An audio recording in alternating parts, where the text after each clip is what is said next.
good morning from Vietnam. Good evening to you, John, and thanks a lot for spending your evening to join our program to share your journey and to our audience. And on behalf of the listeners everywhere, I want to say thank you. My pleasure. Nice to be here. And John, and personally, Vivian and I, we are so grateful that you helped us to set up a meeting, an interview for Edith and us and you together. And also last year to join our International Women Day, where she shared, beautiful word about hope, about love, and the courage that women can, bring out their superpower. So that's beautiful. And I really appreciate everything that you do for us, my friend. I look forward for the day that you, me, your family, our families can spend time together, and that would be so awesome. Totally. It's going to happen. I'm sure of it. Yeah, and for a little bit preparation about our culture here, so the people here is very honored if they can have you to share to them a little bit about who you are and the work you do. Would you please do that for us? Sure, of course. So, I was, I am Dr. Edith Eger's grandson, so that's my relationship with her.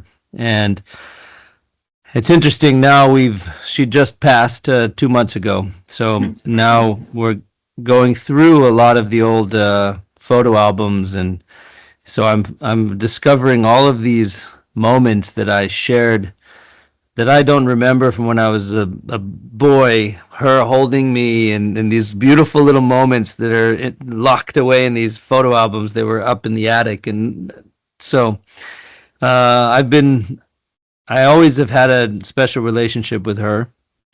And as I got older, I, I did many things that were connected with her. When I was in my 20s, I wrote a screenplay, and it was a screenplay called Survivors. And it was about Holocaust survivors immediately after the war, what life was like for them, how they found a purpose again after losing everything and their families. And it was the first time I had a real conversation with my grandmother about what she had been through. And as you know, but maybe not everybody on this call knows, is that she was a Holocaust survivor that went to Auschwitz when she was 16 years old and lost her mother and father on the first day that she got there, and then lived for a year in Auschwitz, barely surviving, but she did. And it's it was that screenplay conversation. I said to her, "Look, Edie, Grandma Ditsu." That was what I called her. Now I call her Edie, but growing up she was Grandma Ditsu. Ditsu was her nickname. And I said, Grandma Ditsu, I'm doing a screenplay, and it's about Holocaust survivors, and I need to know everything that you experienced during and after the war, not just the stories that I know from growing up. I want to know the truth, the real truth. And so we had those kinds of conversations at that point. And I said, look, I need to know what you felt like, what it smelled like, what did the world feel like after you'd been through that? What did it feel like to wake up with freedom?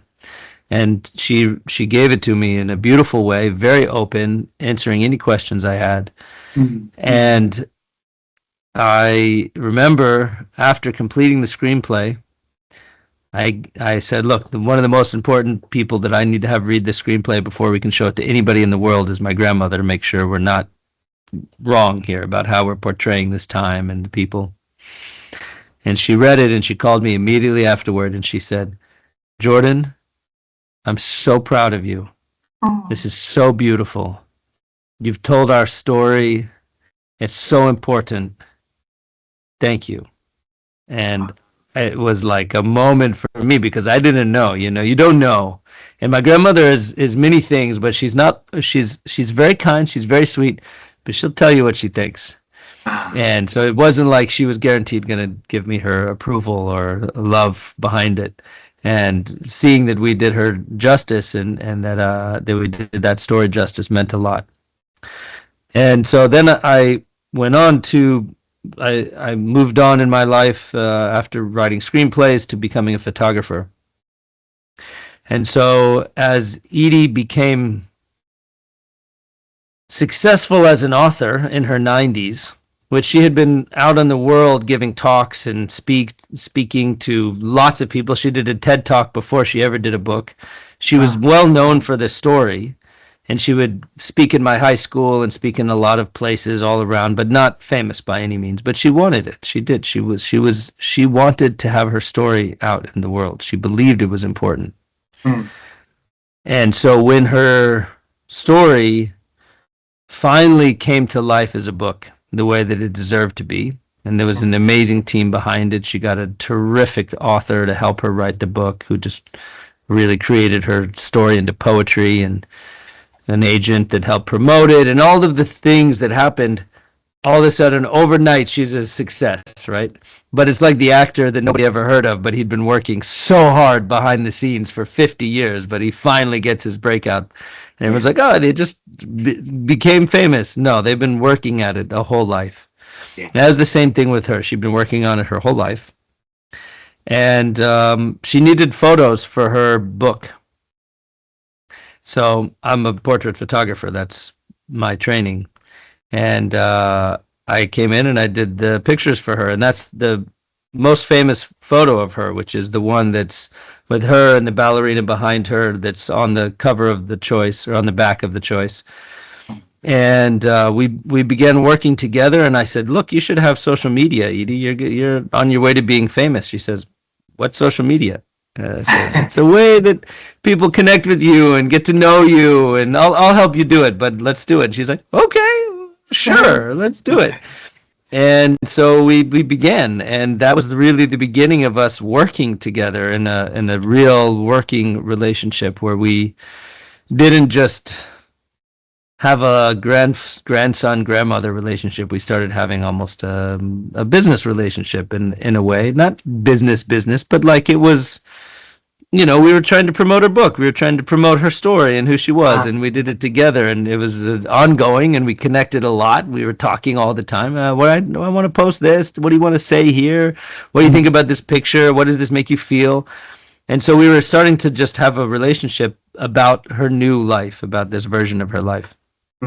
And in that journey, one of the things that happened is I said, Edie, what do you think about doing an online course?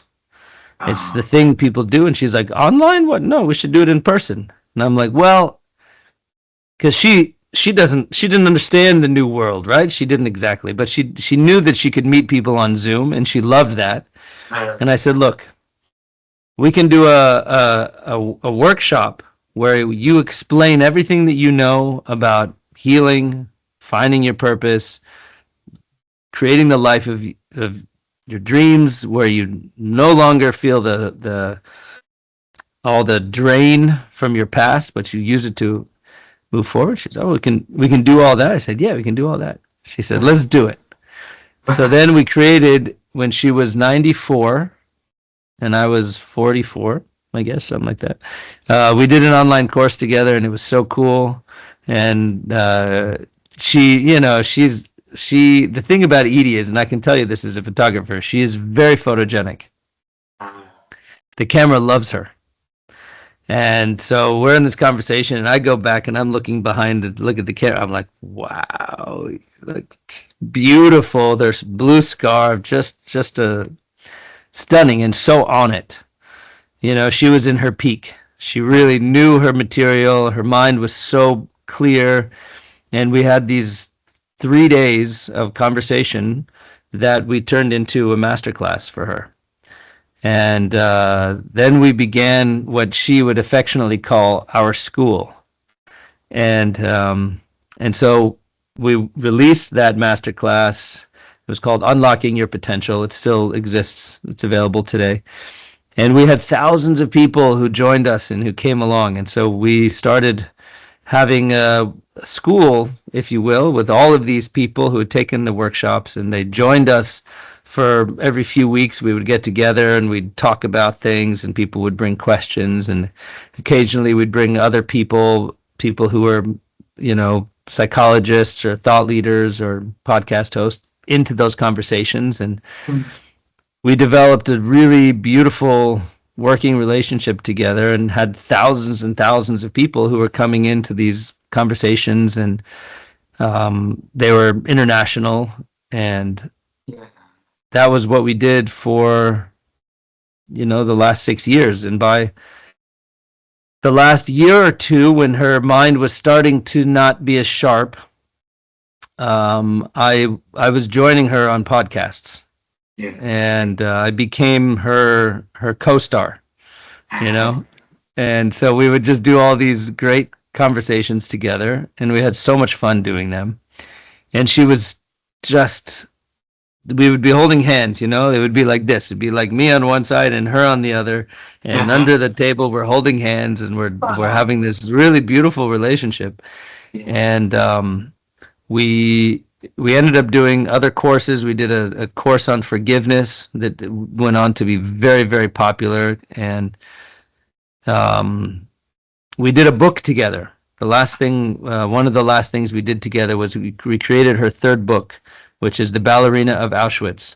And Wow. that is the book of her as a young girl surviving the Holocaust. And it's a coming of age story.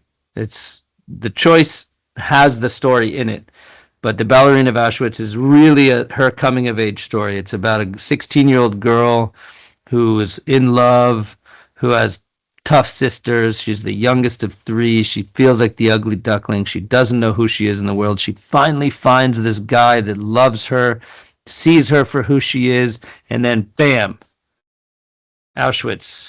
Mm. Never sees him again. Loses her mom and dad.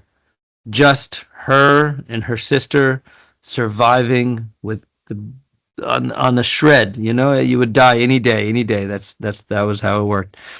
And she became the most powerful version of herself in that predicament, Yeah. which is amazing, right? It's like nobody would ever choose that Yeah. to develop their strength, but it happened. Yeah. And she realized who she really was. When everybody else was failing, she was growing. Yeah. And she used her skills as a ballerina and all this stuff, and that became her strength. Yeah. And so we created that book together, and we really worked in our last years to bring it into schools. She was passionate about young people in schools, and she said young people are the key to the future. They're the ambassadors for hope. And so that was the last real thing we did together. And then, in the last sort of 6 months, she still would come to a workshop, and but I could see her energy was fading, and her mind was not as sharp, and she didn't like that. She didn't like not being able to pull the ideas up that she wanted to, and I could feel that she was getting more and more ready to go. Yeah. And then by the end, I kept being like, no, she's not gonna die. She'll be okay. She'll make it out. And then the day or 2 days before she died, I was there, and I was at her house, and I held her hands, and I looked at her, and I said, Edie, it's okay. Mm. You've done everything you need to do. If you want to die, you can go ahead and die. It's okay. Wow. You've graduated with honors in this life. And she looked at me and she smiled, and 2 days later, that was it. Wow. And when I went to see her the night she died, it was like the most beautiful face you've ever seen. She truly looked like a porcelain angel. Mm. It was amazing. I've seen a handful of people who have passed, and her face just at complete and total peace, Mm. so relaxed. And it gave me a lot of faith that she lived exactly the way she wanted to and died exactly the way she wanted to. Yeah. And so now I'm carrying the torch onward. That's what I see as my God-given mission. And I asked myself after she passed, I said, why me? Why was I there? to learn from her, to be with her. Like, why did God choose me? Could have been anybody, really, but it was me. And Yeah. others were there too. I wasn't alone in her. She had a support team, but in terms of really being her business partner, the champion of her message in the family way, it was me. And of course, my mom and her sister. That I'm not disregarding those people, but I was very much the active one building the business around her. Yeah. And I realized it was because I was meant to learn something that I was meant to share with the world. And with her passing, it's become more and more clear that that is the journey ahead. Yeah. And so we have a foundation called the Edith Eger Foundation. And that's the mission, is to bring her message and her work and her philosophy in different ways to humanity. Mm. And the idea is that it isn't, and I know we're going to have a whole conversation about everything that I'm saying now, but Yeah. that what she represented in this world is so much more than who she is. Yeah. And so the foundation is just is rooted in what she represented about what's possible for humans. Mm. And she's the perfect skeleton, if you will, for this foundation. But there's so much more to it. But it's based on her story. It's based on what she did and what I watched in my lifetime that she was able to do. Beautiful, John.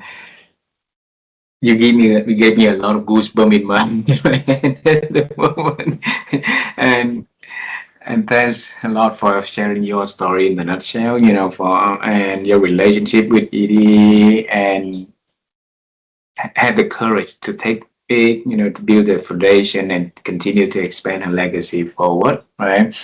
And earlier, when you shared, you said that the pupil in her team herself has spent like decades of preparing for to make it happen. You too. You also having like 40 something years preparing for this to happen. And our conversation today is to have the people who listen to this conversation, the people who loves Eddie and want to know more about her stories, to hear about you, her grandson, and the journey that leading to to today. Okay, so as I say before the show, we're gonna travel time a lot, and we're gonna unlock the secrets behind everything. So, how does time travel sound to you first? I think it's amazing. Alrighty. I was born in I'll lead the way. Okay, I was born in a city in the middle of Vietnam. It's called Da Nang. So it's a small. I was born in a very poor family, and one night we had electricity. The next night we did not. So it's really dark for us in many nights. And on those dark nights, I had my first dream about what I wanted to become or do when I'm growing up, is to become an astronaut so I could fly to the moon and enjoy it up there. Life taken me to a very different path, and the past 5 years again is a calling from God, from above, that led me to a journey of exploring beautiful minds around the world. We interview over 1,300 people in 125 countries, and Eddie was one of them. And along that path, we interviewed so many astronauts. One of them actually went to the moon himself. So he's the General Charlie Duke. So for Jordan, when you were little, what was your dreams about, what you want to do when you're growing up, though? The first dream I had was to be an archaeologist. Archaeologist. Yeah, I loved rocks, and I loved dinosaurs, and I know that's a paleontologist, but sort of all things like in the ground. I wanted to, maybe a geologist. I don't know. I wanted to like get into the ground and find amazing things and understand what made them look like that.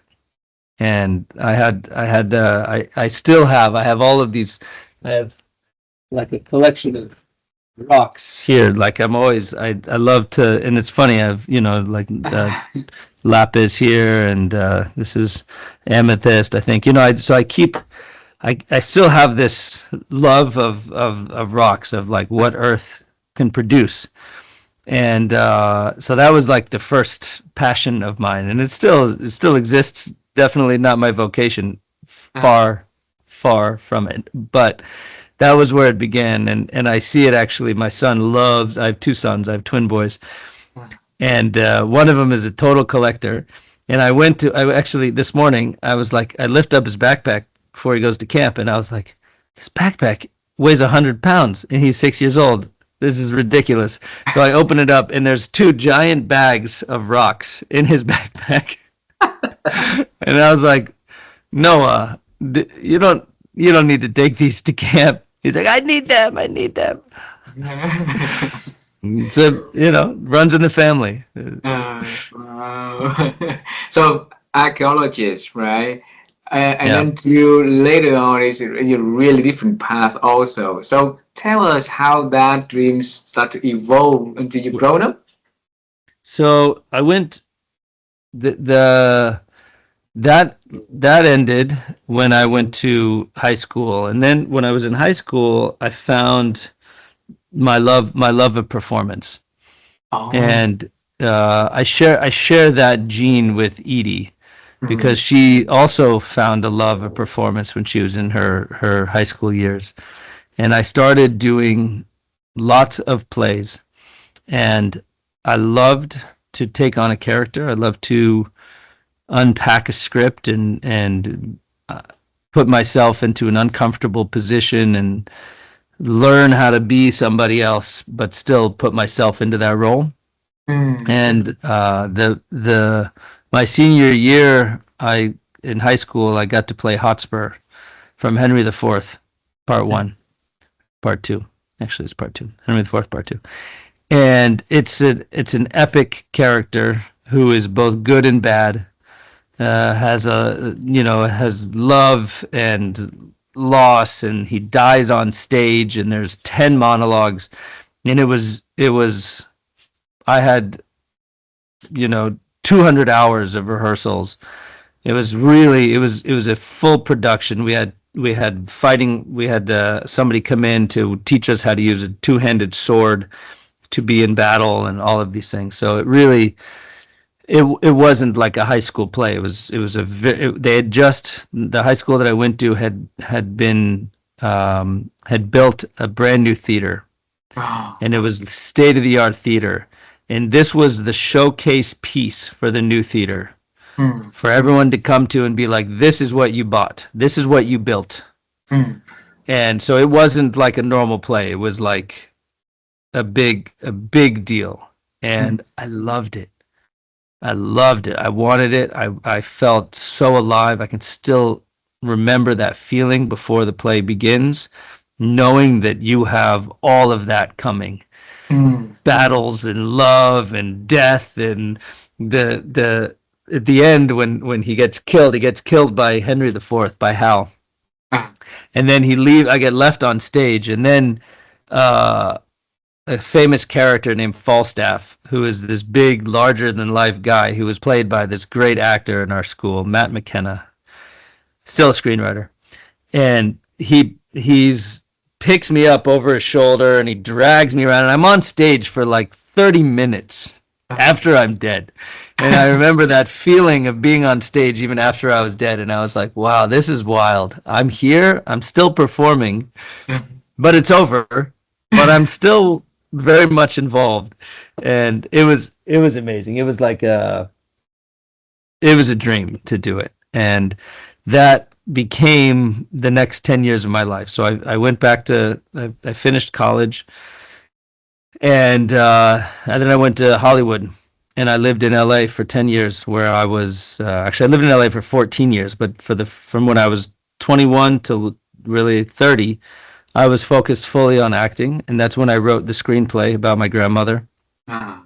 And I did 100 commercials. I was in lots of small films. I was in a handful of decent small indie films, and then some television shows. And I had a big Lexus commercial, and a lot of things. It was good. Like, it was good, and it was an amazing education, because Hollywood is merciless, but there's also something absolutely so engaging about it. And I was represented by Wilhelmina for modeling, which is like the top agency. So I was going and getting to travel around and do amazing jobs, and I got to work in different continents, and I got to work with great directors and terrible directors, and everything. And I also had the opportunity to work with a lot of photographers, because I was the model, so I would watch. And there's no better position to be on a set to watch a photographer than to be the model, because you get to see what camera they're using, what light they're using, what backdrop they're using, how they're talking to you, how the hair and makeup artist is dealing with you, what kind of clothes, what you see everything. But you're from the inside. You're the producer. You're the guy, right? So you're learning it from that angle. So I did it for 10 years, and it was amazing. It was terrible. It was everything. It's like there's no career that's got more up and down than being an actor. And at the end of that, I started falling in love with photography. And that was when I was in my 30s, and I'd been engaged to a girl. I thought my life was going a certain way, and that fell apart. And I moved out of the valley. The valley is a whole different thing. And then I moved to downtown, and I got a loft apartment, and I had a roll-up garage door that was 30 feet high. And he could roll this thing up, and it was like the most beautiful light would come in, and I started taking headshots. And I began to be a photographer more than an actor. And I remember there was a day that Wilhelmina was like, "Listen, you have a callback tomorrow." And I said, "But I have 3 clients that are coming to shoot with me tomorrow." And they're like, "You either go to that callback or you leave Wilhelmina." Wow. And I remember thinking, I was like, wow, that's a big deal. I have to make that decision. But I realized I didn't like to have no control. When you're an actor, you're a model, you're doing things like that, they control your life. You have to show up when you get booked, and you try to get booked, and you're constantly in a roller coaster about when you can go somewhere, what your life looks like, what your schedule can be. And I said, "It's okay. I don't need to go to the callback. Thank you for all your hard work." Sorry, I have my dog down here.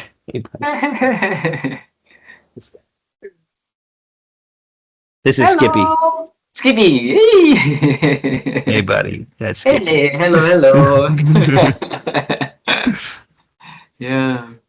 So that began my 30s, where I became really a photographer, and I fell in love with working with people and creating. Hold on, I'm going to send him out so he can go back to. Hey, bud, you can go. Go.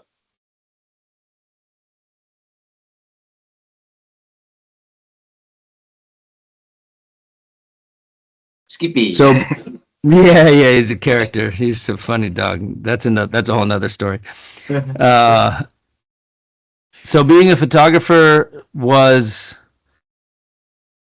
like a hybrid between being an actor and being a writer, because I was creating for people a story, and portraits was the thing that I focused on, and I still do it. I still am active portrait photographer. And I realized that what I loved was helping people to shine, and that I could help them to shine quickly. I could help them to see their light and to represent it and to find a comfortable position where they were not here, like I could be here, or you can be here. And so I understood body position, I understood lighting, but I also understood humanity. And I've done 20,000 headshots. I've done so many, and each and every one is unique. Yeah. Even the same person, you shoot them 6 months later, it's a different journey. They're a different version of themselves. And so I really became a master of quickly understanding somebody, seeing who they are and who they can be, and helping to get them to very quickly center themselves, be their best version of themselves, and then take a photo of it. And that turns out to be a very useful skill. And I did it for a lot of actors, I've done it for celebrities, and I do it for a lot of corporations. And that was what ultimately led me to work with Edie. I know. So it's a very odd circle that took me all the way to work with Edie. And I think about it, and I sometimes give a talk now. I give a talk about personal branding, and I talk about it, and I say, look, your personal brand is everything that you are, including the story of how you got here. Your personal brand is not your photo. That's like the front door of your personal brand, but it's once you open that door, what's everything that's in the room, everything that's in the house, all of that is your personal brand. Right? Like from the way we dress, the haircut, the backdrop in a Zoom, right? All of that, that's actually all part of it. It's all being weighed for us to understand who you are. And the journey that we have to get where we are is so important because it's so unique to us. Nobody else will have the journey that we had. And there's so many moments where it could have gone a different way, but it didn't. It went the way it went. And I think about that in terms of how I lined up with Edie at the end of her life, at that time in my life. Even moving to San Diego, I was in LA for 14 years. And we were working with Google. We had a big contract with Google and YouTube. And I was working a ton in LA with them. And it was very lucrative. It was very successful. I was shooting the top YouTube. YouTube was hiring me to shoot their top YouTubers at events and whatnot. So I would create these beautiful high-end sets. And they would bring their 1 million+ follower YouTubers in to get their portraits taken. And I was very popular. I was meeting these, like, it was just, everything was happening.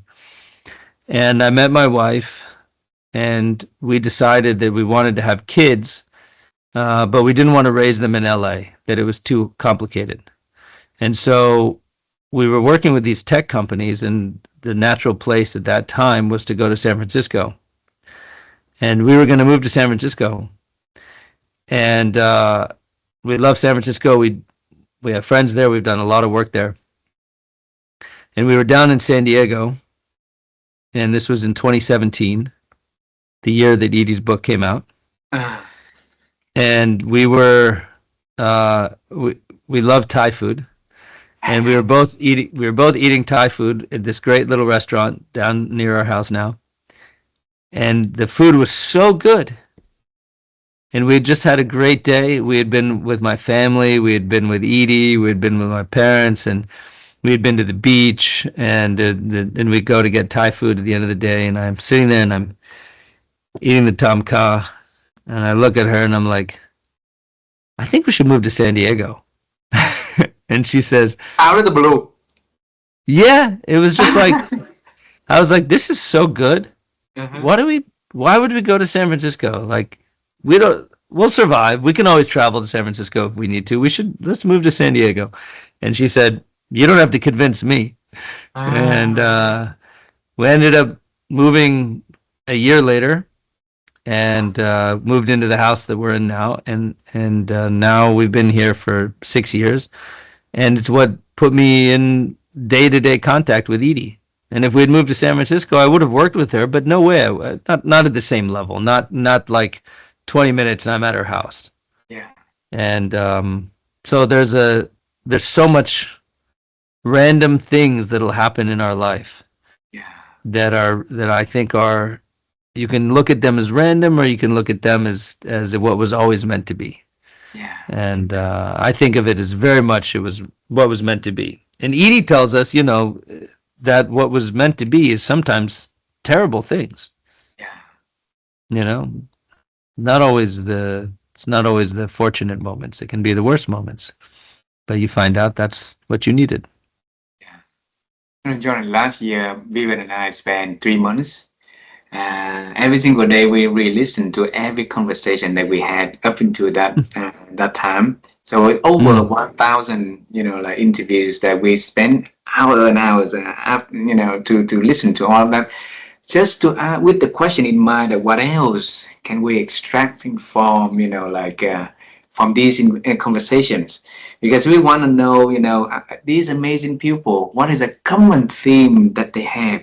We read a Mm. lot of books about, successful people and, the formula and stuff like that from other writers, other, like producer, right?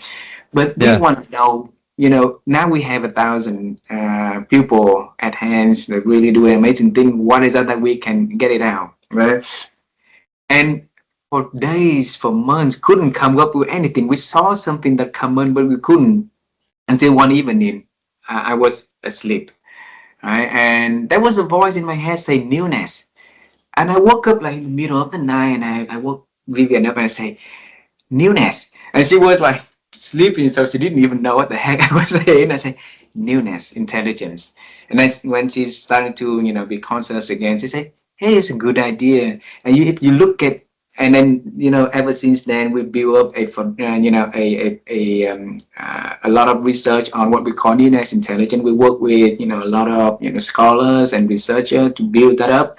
And you look at your life, you know everything you do is one thing. If you say random, or is it something that preparing you for the next step, an archaeologist, you're collecting stone, then you're starting to collect, into the history, through the story, that you wrote about Eddie at 20 years old, and you vote to become model, you go up and down in life. That help you to build the muscle, the strength, the collective wisdom that later Yeah. on you work with Edie, and then you help her and you work together to build it to the next level. And Eddie has the same thing. She's been in the worst, place on earth, right? But she built Mm. something new from there. It's built hope from there, strength, courage, not only for her, but also for other people. And then her Mm. life keep carrying with something new, something new. And then when you say, hey, do online course, yes to you for that new, right? And then your community, yes to it. This is always new running inside of your family. Okay. Mm. And before I talk to next, I'd like to ask about your parents, because they also coming from very different backgrounds, and you also very different backgrounds. And in our culture, and similar to a lot of countries in the East, where parents were like, no, you're not going to do that. And so how did they engage with you in, or advise you every step of the way on your journey to becoming? Mm. I've been a challenging son. I've been Me a too. challenging son. But they love me, thank God, and they mostly see me, which is great. Um, so you know, but my dad is a Nobel Prize winner in economics. So in 2003, he won the Nobel Prize in economics. So he's like a very, very intelligent and respected man. And on the other side, I have my mom, who is the most successful and well-known child psychologist in all of San Diego. And she treated the biggest names of the families in San Diego who had a child that was a challenge or the parents were divorcing. Like anybody would say, who should we go see? Go see Dr. Marianne Engle. Like that was the name. So here's my parents. They're both the first one of three in both of their families, and both, by and large, the most successful ones of their family. So they both know, they both have a lot of wisdom and opinions. And growing up, I'm sure that weighed on me. And I have an older sister who was always like the top student of her class, and she went to Princeton, and just very, very smart and on it and pretty, and. So I kind of had to like define. I felt this need to define myself, to create a character that was different than anybody else in the family. I have a running joke that I'm the only one in the family without a PhD. And that includes like my grandmother, my sister's husband, and like everybody who would be at dinner, Jordan without a PhD, right? And it wasn't actually that I didn't feel like I would value one. And in many ways, like I said, my mind works like a therapist. It's like if any of my friends were to come on and say like, what job should Jordan do? They would probably all say be a therapist. Like that's the role that I play. But I didn't want to do that. Probably as a rebellion against the status quo of this well-heeled family. And so I think the hardest job for them to really to get behind was the acting, because my dad is pragmatic enough to know that the success rate for actors is very low. And I think the first 2 years were like, sure, go get them. And then as the years go on, and this is a story that you'll hear if you go to a bar in LA, you'll hear this story from 60% or 80% of the people there. That the family eventually is like, you're still doing it, huh? And but it's heartbreaking because you've put your whole life into this thing, you believe in it so deeply, and you know that it definitely will not happen for you if you stop. And so I was in a conflict about, do I listen to these wise people in my life who think it's not a good idea? Or do I listen to the acting coaches and my agents and my managers who tell me, you're almost there. Just don't give up. And that's a tough place to be, because you don't know who to trust, the people that you know and love from your childhood, or the people that you're trusting with this thing that you're putting yourself into. And it wasn't like I wasn't working. I was working. I was making money. That was my job, was to be an actor, and I was making money, and I was successful as I was union, which is a big deal. It was happening. But I had to deal with what it felt like to be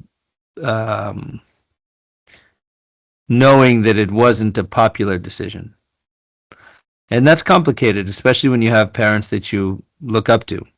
Yeah. I always say most people have either parents they don't want to be anything like, or parents that they feel they can't live up to. And I don't know which one is better or which one is worse. So there's no easy way out, right? And I never stopped doing acting because of them, but I'm sure it impacted the decision.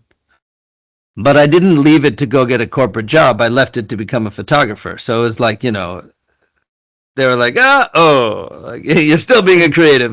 Why not a lawyer? A therapist? Yeah. Go get your PhD. I can't do it. I can't possibly do it. And um, and then as a photographer, I got to experience a whole different version of my work. And one of the cool things was I got to do headshots of my mom, and I did headshots of my dad, and they used these headshots, and they saw what I do, and they saw me working, and so there was at least like it made more sense to them. They Yeah. see I'm working with some of the top companies, and I'm traveling around the country working for big insurance companies that are paying us on retainer and this and this. So it moved along, but again, it was challenging for them, and challenging for parents who have tenured positions at universities. Yeah. You know how the tenure system works? Tell me more about that 10-year system. So it's Like called this tenure. university and then the PhD and stuff. Oh, So if you're a tenured professor, what that means is you ah, get uh, essentially lifetime guaranteed um, job. the 10-year, So yeah. that so you go. So when you're a professor at a university, you go in and you try to get into their tenure track, and the Ah, tenure track takes and it's called tenure, not 10-year, but yeah, tenure. yeah, And it is a system that is set in place so that professors can do whatever research they want after they have tenure, and not fear that if they do research that is antithetical to what the head of the school is interested in or whatever, they can't be like, okay, you're gone. mm, It is meant to give professors the opportunity to do the research that inspires them, and it is sort of this golden handcuffs or carrot that gets placed in front of professors. But anyways, it is like the opposite of what it is to be a creative entrepreneur that is constantly trying to get new clients and keep the clients you have and make sure that you have enough work to keep the bills being paid and all that. It's like one is tenure and yeah. the other is entrepreneurship. and and so like they look at me and they're like, oh my god, why do you choose such difficult things? And I think it's because it's in my soul Yeah, to be creative. It's just who I am. I love the life of being my own boss, of creating beautiful screenplays, films, photographs, content for Edie. I like to create, yeah, and that's been my passion. And my poor parents have stood by me through thick and thin, and they still, my dad is now on the board of the foundation, and they support the foundation. They believe in it. My mom is my right hand woman. The two of us now go out there into the world representing Edie and the foundation, and I use my skills as an actor to be on camera in front of you, in front of thousands of people. I do a lot of presentations for organizations talking about Edie's work and her legacy, ah, and I create content. yeah, So it's all together. It all actually supports the mission. yeah, But who knew along the yeah. way? You know, Who knew along the way? and John, again, you get the goosebumps again. I think that I have to So thank you a lot for the listener who listen to your stories you just share, because along the way, you've been constantly advised inside of you, inside of you in your head, right? Because you wanna at the same time to follow what the callings from within, and the world outside of you is bombarding with different ideas, different expectations, different advices. It's really confusing. Yeah. And I'm sure there's so many nights that you doubt about, whether or not it's the right choice, especially, when you have to face with the reality is your father, when you say that they have a tenure, everything is secure. And now you are he like a roller coaster. Some months you have a lot of money, and then some months, you are struggling, finding, a way to retain your next clients, doing the next big things. And then your life is constantly chasing for that dream. And when in LA, when you say that 60-80% people in the bar, when they talk about that, is like totally a different ball games, right? So how did you deal with all of that adversity and continuing to pursue, whereas the future is not really guaranteed at all? Whereas everyone, most of the people around you was giving a mixed message, of what's next for you. So how did you deal I with it? I have I have a wonderful influence in my life called Edith Eger, Oh, and I would come back to her a lot throughout all of this, hmm, and she would recommend something that I believe has been my major source of direction is to listen to my inner voice. wow. And that's what she told to me,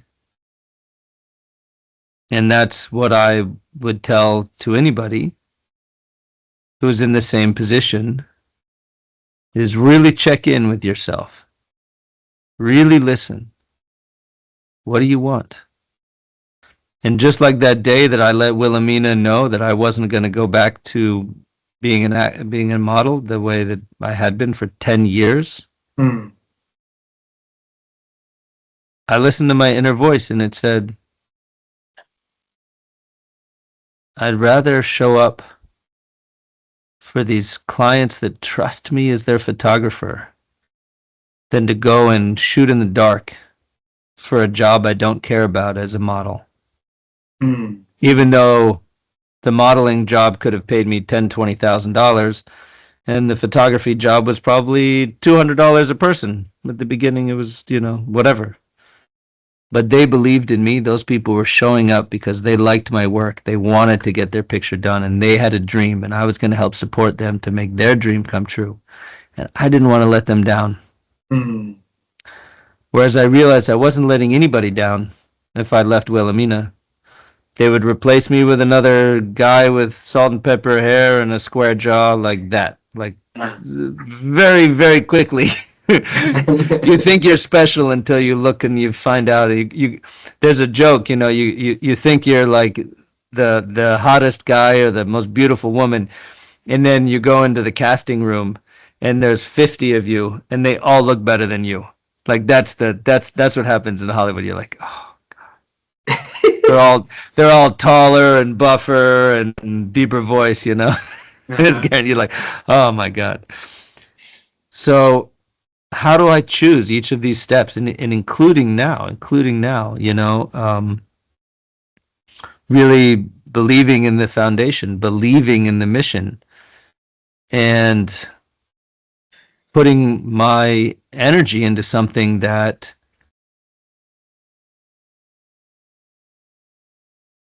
I believe is what humanity needs most, Yeah. and I don't want to let humanity down. And I think about that, and that is that inner voice. My inner voice is the polarizing piece that directs me towards a north star. Yeah. And I can listen to my father. I can listen to my mother. I can listen to my friends. I can listen to the internet. I can listen to people who tell me that you won't do it. It's too hard. Why would you?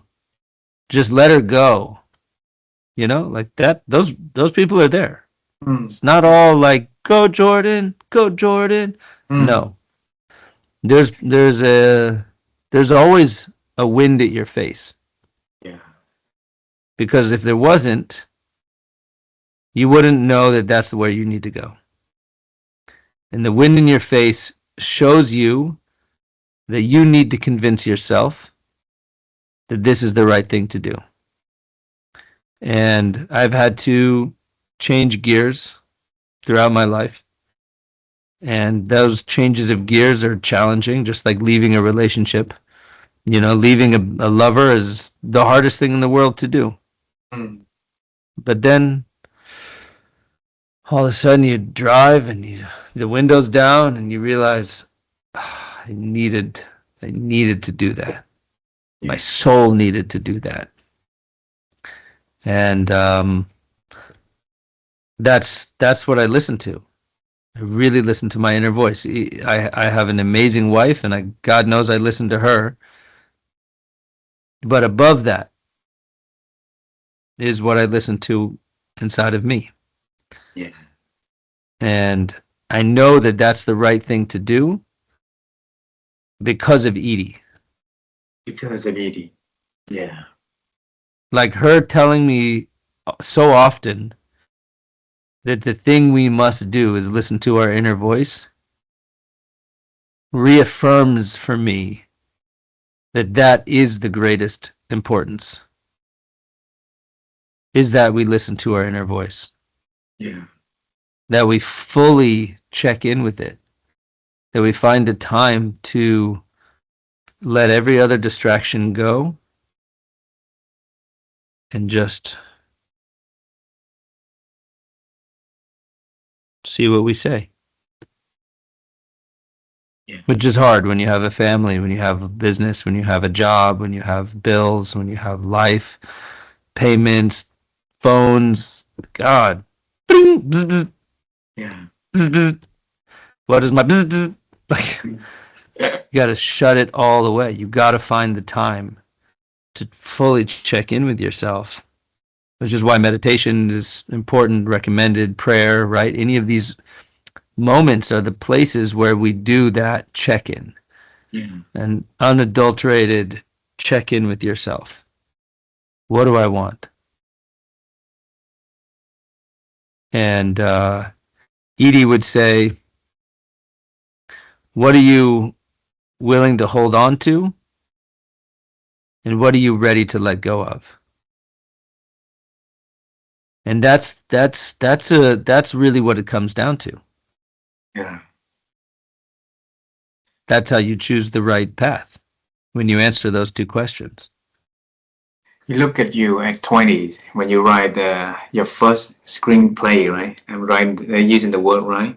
Yeah. Screenplay. Yes.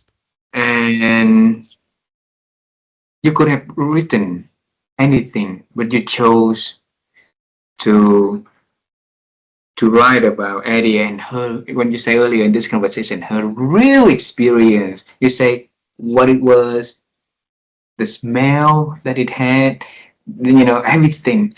So you try to open all the senses from within in you. And then I think back then you also was in a lot of doubts about what's next in your life also.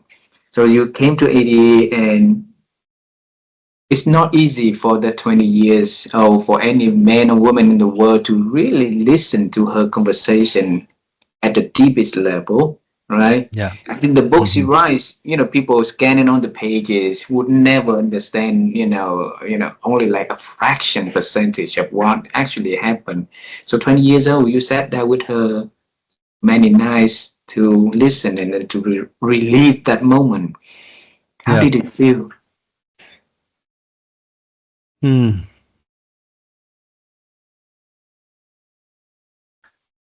I think it was when I really saw her. Um, Like I always loved her as a grandmother and was fascinated by her. But it was when I heard that depth of her story, that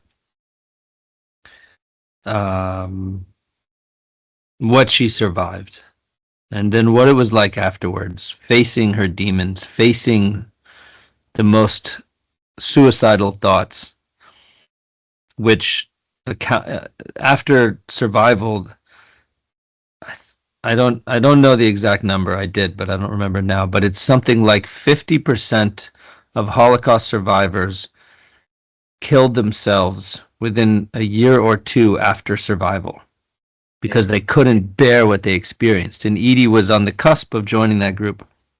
Wow. And that was part of what we talked about because that's where the characters were. The characters, the screenplay begins the moment the Holocaust ends. And it takes place in Europe, and it's about a cast of characters who are so broken inside, but they try to find a purpose for life. And hearing what she did in that time and how she had my mom, even though the doctor told her she should not carry my mom because she wasn't old, she didn't have enough weight on her body. Yeah. And I hearing her stories, but really hearing them from her at the depth that she went into was, yeah, it helped me to understand really who she was, who she was when she was my age. You know, because it was in her 20s that I was talking about. I was in my 20s talking to her about what she was like in her 20s. And seeing that I had grown up in La Jolla with loving parents and went to college and was in LA in my apartment writing a screenplay. But she had survived Auschwitz, no parents, alone with her two sisters in Europe after Europe had killed 6 million of her people and was unsure of what her future would look like. And to think that I was here and she was there, but somehow or another, we were at the same place right then, in real time. And I felt this connection with her that lasted until the end of my life and the end of her life. I'm sure it'll last until the end of my life. But it took me from seeing her as a family member to me seeing her as an archetype, as a character who was larger than life in many ways, who had done something that nobody else I had ever met had done. In writing her story and going through and really studying the Holocaust, it was I worked with I had a good friend, and he and I wrote the screenplay together. And he had written other screenplays, so he was kind of my leader for how a screenplay works. And then he and I pieced these stories together, and he was also Jewish, and his grandmother also a survivor. Oh. And so we took parts of it, her story and Edie's story, and we put them together to create this story.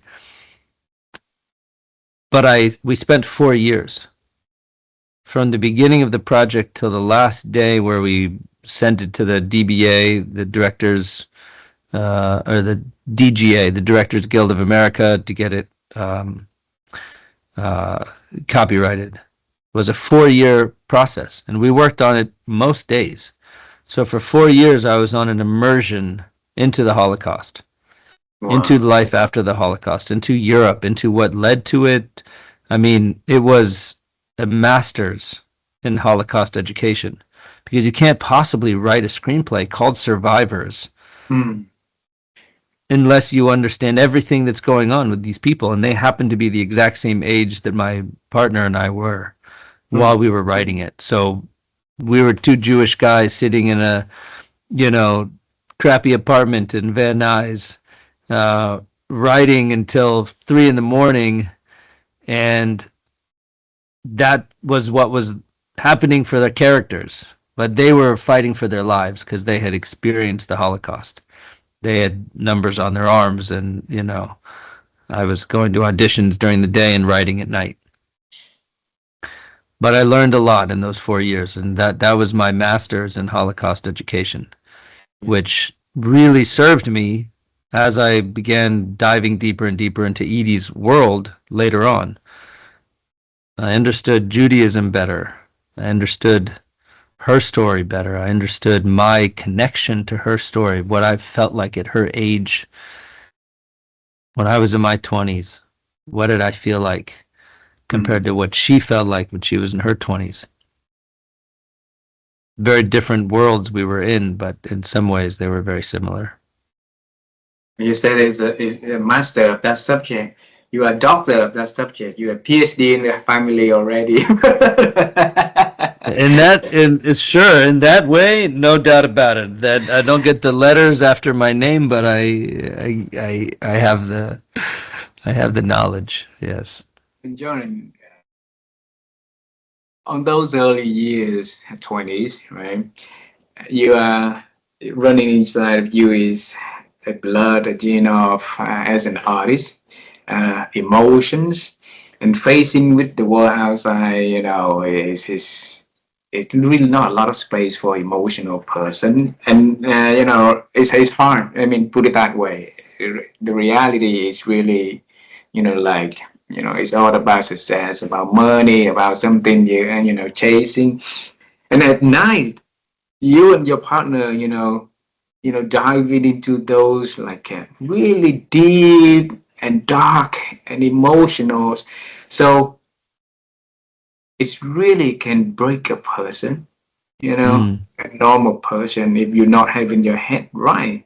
So, and I think those had helped you, to bear along the way. And when you start to do photography, now I think everything's connecting in my mind. It's like you see a person, you can see a person 6 months later, and in quick glance, you'll be able to spot the emotion, spot the post that can really make a person unique. And that earlier you say is becoming a psychologist for any individual coming to you, because now you have the capacity this depth to to connect with almost anyone and everyone. So your photo is going to speak for itself in a very unique way that is distinct for other people, right? So no experience is ever wasted. Mm. Yeah. Touche. Yeah, you learn from everything, especially if you throw yourself into it. Yeah. If be a master of everything you try. Yeah. It's okay not to do it for a lifetime, but if it inspires you, become a master of it in as fast as you can, so that you can fall in love with it and then move on. Yeah. Like, who knows? You can't. I've decided not to hold myself accountable to keep doing something if I no longer want to. Yeah. It's okay. Let it go.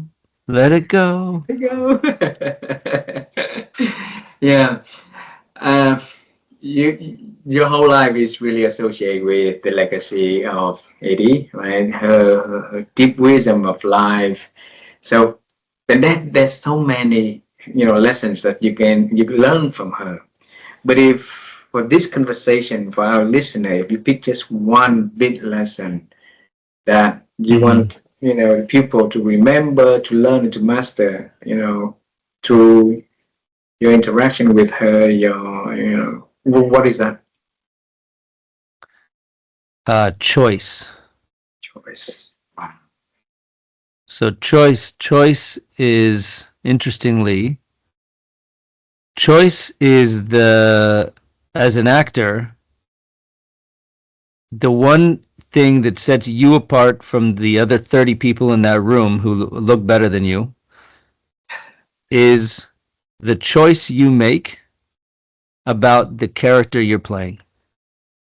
What are the choices? What does that person do?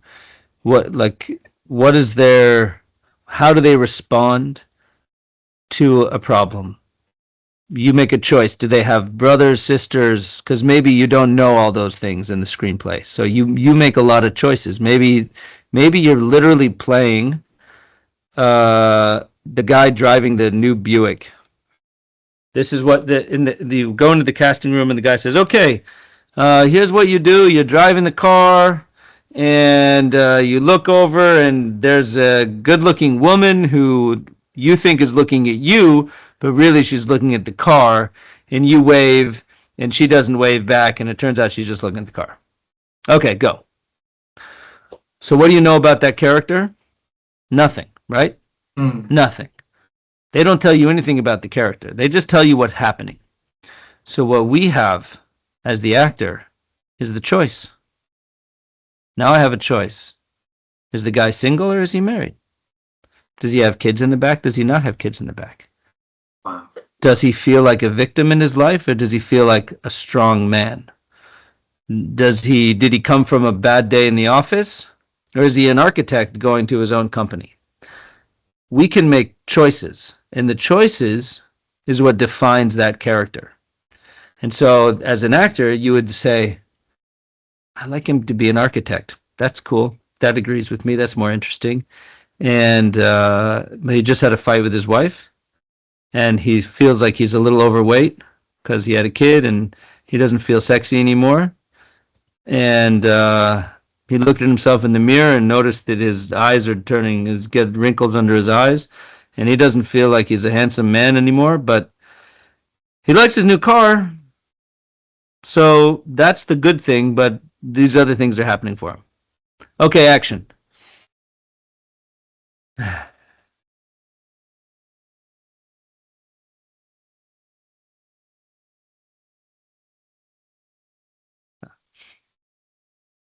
Right? So now you saw, right? You saw me play a guy who needed validation. He thought it was coming, and it turned out actually it's the same. No, she just liked the car. Not you, bro. Not your old eyes, not your gray hair, right? So that's a choice. I made all of those choices, and then the world decides, is that the right choice or not? So that was like the root for me for 10 years was choice. What choice do you make about your character? What are the choices that you make? What are the creative ways that you live in this actor to create a role? And coincidentally, 10 years later, Edie's book is The Choice. Yeah. And so what is it that the lesson is for us about choice?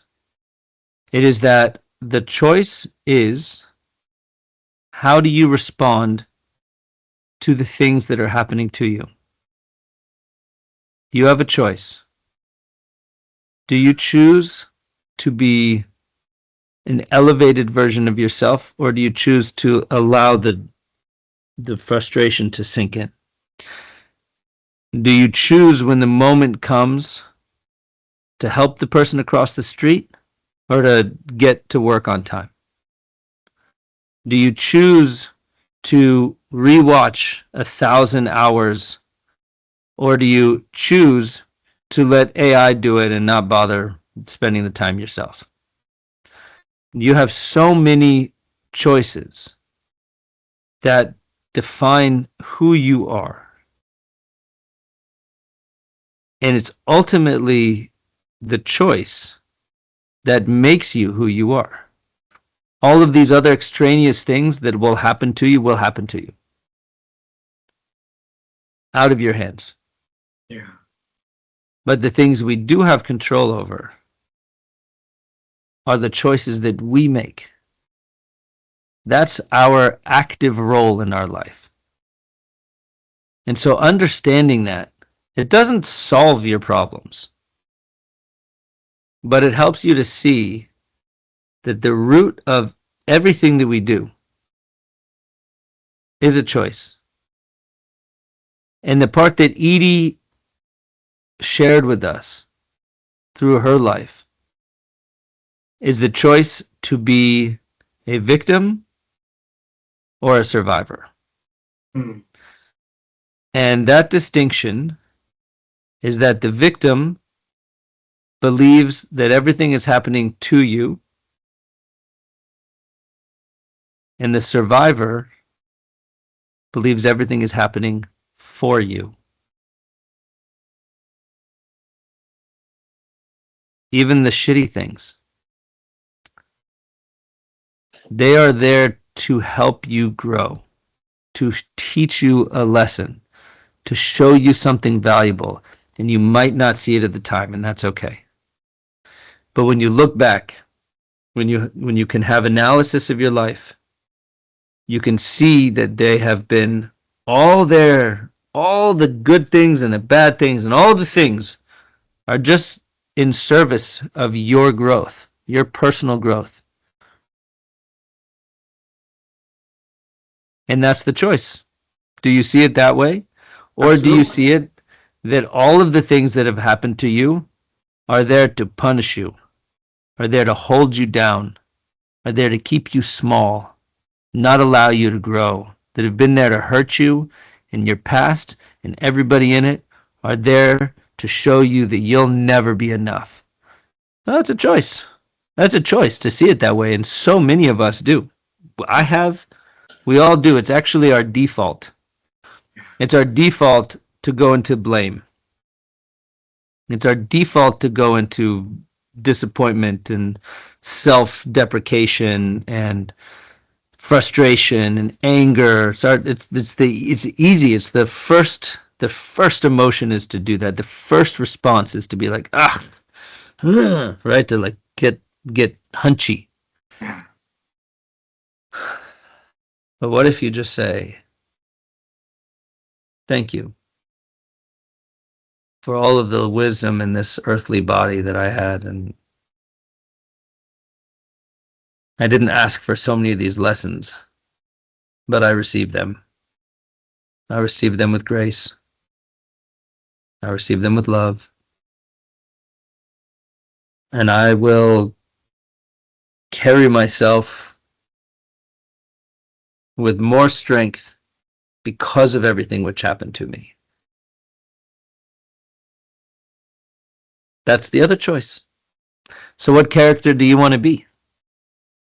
You know, that's what it Mm. comes down to. Yeah. Define that character. Be who you want to be. Yeah. There's no right or wrong. It's just a choice. Yeah. And Jordan, thank you so much for that beautiful thing you just shared. And I think million people need to listen to it again and again and again, not just once, and like hundred to And thousand me times. too. And Yeah. me too. Yeah, my wife and I, just few last question for this conversation. Okay, it's beautiful, and my wife and I, we on our quest to help people to improve their ability to think, because Mm. we believe that there's so many things that are affecting we to think well these days. So many noises, so many distractions, and one of the best way that we can help in our way is to have conversation like this. And in conversation like this is the one question we always ask every single one is, and now we're going to ask you also, Jordan, how have you been expanding your ability to think over the years? Mm.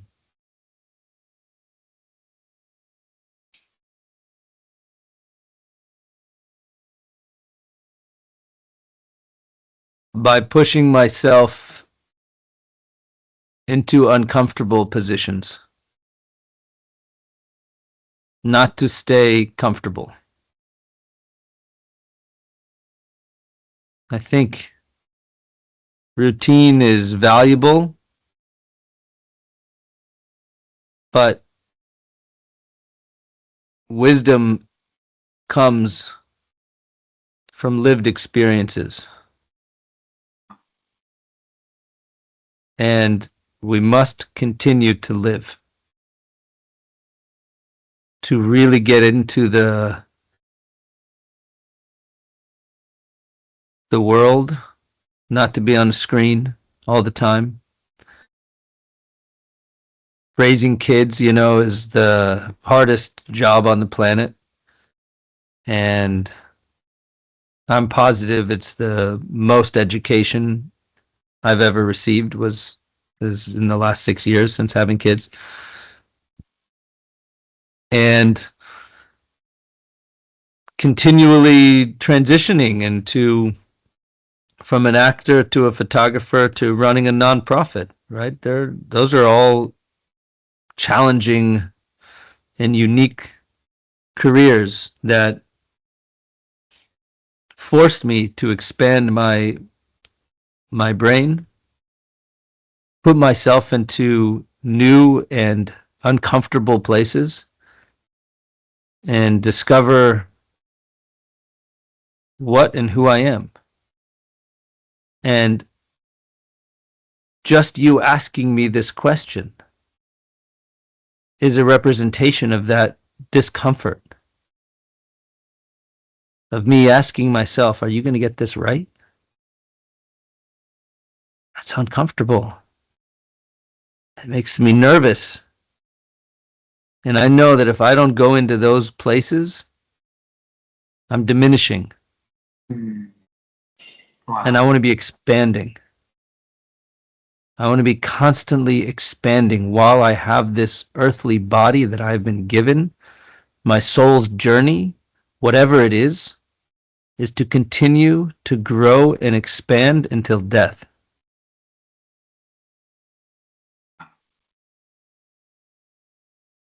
I'm sure of that. Thank you. I'd like to travel time with you to meet you on one of the night you stayed up until like 2, 3 in the morning in your 20s. When you do that, playwright, all right? And all the horrible things that Eddie was telling about the Holocaust and all of that, you've been absorbing it, you've been thinking about it, you've been researching about it, you've been soaking it in into the writings, right? And you're tired. You are like overloaded with a lot of information, a lot of confusions also about how the world's operating and running this way. And now you and me now get into that scene. You have the choice to talk to that young Jordan about anything that you're gonna talk to him. That's your choice. So what is that you're gonna talk to that young Jordan if you could travel through time and meet him with me? Don't do anything different.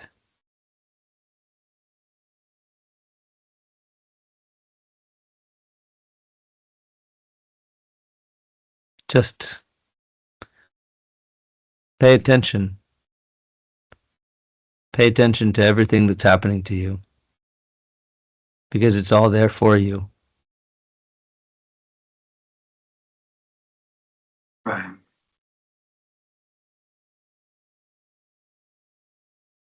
Last one. Okay. And I wanna dedicate this last exercise for your mom and your dad. Okay? Because if there's a word that you want to share to them, that we could cut this part, send it to them as a surprise gift to both of them when they receive this piece of, like video from her doing it with Jordan, and hope that it's gonna lighten their day, give them some smiles. So, Jordan, what is the message that you want us, you want to transfer to the parents, and then we can do, it's a secret gift to them?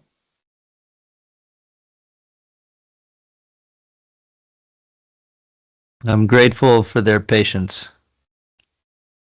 I'm grateful for them seeing me in all of my iterations, including right now, as I take leadership in the family business, so to speak. And I know that the journey is never simple. But I'm grateful to have them with me for this journey. And I wouldn't want anyone else other than them. They are the best parents, most loving and generous and accepting people. My wife and I are always amazed. We're like, wow, truly remarkable how they are in this world. And that I see them for that.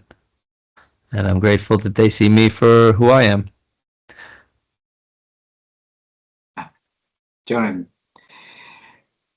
thank you for coming to our interview to share your journey sailing the world, sailing the oceans, the seas, alone sometimes, alone most of the time actually.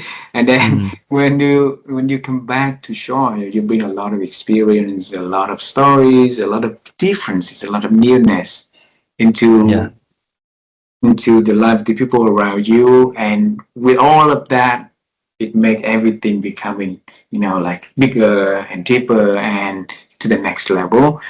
And we love you. We look forward to a chance to see you in person. I'm going to give you a hug and we're going to take this conversation, into person, in person. And that would be so cool. Then why please, give our kiss and hugs to your family and tell them that we love them from Vietnam, please. I will tell them, and I will tell you that our favorite family restaurant is Pha Hoa, and it's like 15 minutes drive from here, and it's like they only have pho, and Mm. it's our kids love it, Uh-huh. and it's like our family and they call it my wife's mother's they say they call her Bolita because she's from Venezuela, and then let's go to Bolita's favorite noodle soup, and so that's where we go, and they love pho, so we've prepared them for a trip to Vietnam. They're ready. And tell them also that we have a beautiful Thai restaurant here in Vietnam. Every single guest that we got a chance to, to see in person, we always take them there. So Thai foods and lots of furs away. Okay. Mm, can't wait. Honestly, Yeah. it'll be a gift on so many levels beyond the food. But Mm. I thank you Thank for you. the deep questions, the opportunity to revisit the journey, and to see the through line. You know, I one of the things that happened, one of the most profound things that happened in my journey with Edie was doing the book club of the choice, and we invited Oprah. And the day before, we found out that she was going to join us. And so we did the opening Zoom for the Choice Book Club. We had 3,000 people, and it was my mom, Edie, me, and Oprah for an hour and a half on a Zoom call, just like this. And instead of you talking to me, you'd be talking to Oprah. And we had an amazing conversation. And mostly it was just between Oprah and me. My mom was there a little bit, Edie was there a little bit, but really it was just Oprah and I having a really powerful conversation. And one of the things she said, and she said it really to me, which was amazing, was about purpose. And she said, you know, people are always looking for their purpose. But she said, you've always had a purpose. If you looked back at who you were when you were young and who you've been throughout your whole life, there's a through line. And it's probably what people would say about you, and it's probably the thing that you've always been. And that has been your purpose. And you might have changed here and there, but your purpose has always been there. And now that you know, you can decide to become more on purpose. You can focus into that. But you've always had a purpose. Yeah. And hearing that come from Oprah and a Zoom call like this, where it's very personal, it struck me and everybody else on that call. And I share that often, that insight. Beautiful. So that through line is where is your purpose, right? And once you know that, the choice is the one that accelerated into the next level to make your purpose become, not only meaningful for you, but going to be meaningful for so many people to understand in theirs also. So it's a powerful combination between two powerhouse. Amazing, truly. Yeah, Thank you, that's how my it tends to friend. happen. Yeah. Well, thank you very much.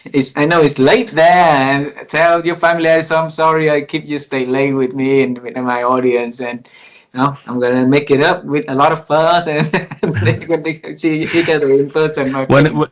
So, when I told my wife, I said, look, I'm not going to help put the kids down. You have to handle this one on your own. She's like, okay, well, who are you talking to? And I said, it's Ha from Vietnam. And she's like, okay, have a good conversation. So you've got a soft spot too for her, and she has a soft spot for you. So it's good. Thank you. Yeah, thank you. Yeah, Give her a lot of kisses for us, okay? my pleasure.